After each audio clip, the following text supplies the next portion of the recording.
And Montgomery County has had a long reputation for having one of the best police departments in the nation.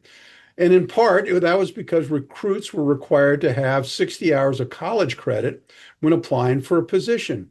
Stacey, there's a huge vacancy in the number of police officers. Facing 186 vacancies, the Montgomery County Police decided to change its 60 credit college requirement so that recruits can now earn those 60 credits through a University of Maryland global campus partnership. Supporters say it removes barriers, critics say it lowers standards, and others say we don't care what happens, we just need more cops on the street. What do you think? They're all wrong. Listen, Casey, my dad was a cop in Montgomery County for nearly 30 years, and he did go through college while he was working as a cop, and it was incredibly stressful. And I will say that it led in part to the breakup of his marriage because he was just constantly gone. And so what you're asking for is to bring these people into a high stress job when they don't have enough people on the force to begin with, and then telling them that they need to go to college. You need to have a certain mindset and intellectual strength to work as a cop, because you need to be acting fast on your feet, thinking, seeing, observing, being able to write your reports. You cannot bring in these green recruits that have not gone through the crucible of college, at least to some extent already, that can handle that job. It's a high pressure job. I think instead of trying to fill those 186 vacancies, that they ought to be focusing on increasing the pay and the bonuses substantially, cutting that number down by half, and then bringing in the highest, strongest recruits that they possibly can. And that will start to build a very strong, capable force. Then they can expand from there. Well, but here's a contrary vision or a view about the problems confronting Montgomery County. Cary, last week, the chief of police, Mark Yamada, appearing before the County Council's Public Safety Commission, said, and we talk about the things that prevent people from seeking employment here in Montgomery County. Google the top reasons somebody might not want to come here.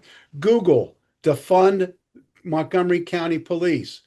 I mean it, it's there, the message, they see it. It's not so much that they don't want to work for the chief of police, they don't want to work for the environment. That's all of us in this room. All of us go into that messaging that we need officers here.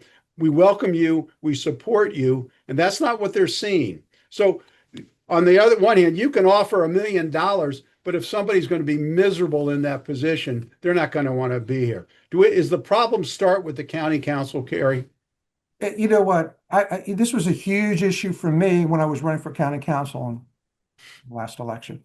Bottom line is, we strive to have one police officer for every 1,000 residents of the county, and today we're about 15% short of that.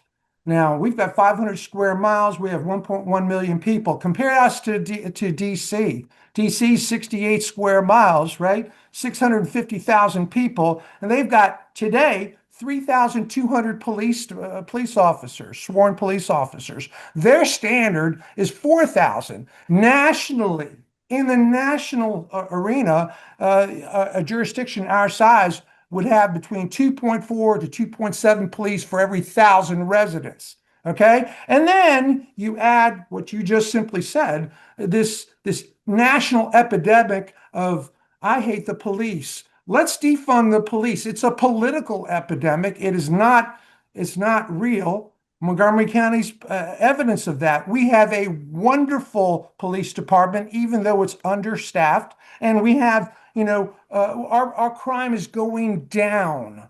The reality is we need to start supporting the police more, showing a little more political respect to the police, and we need to bring our complement of officers up. But just leaving them alone, I'm sorry, I don't blame police officers. It's a good job.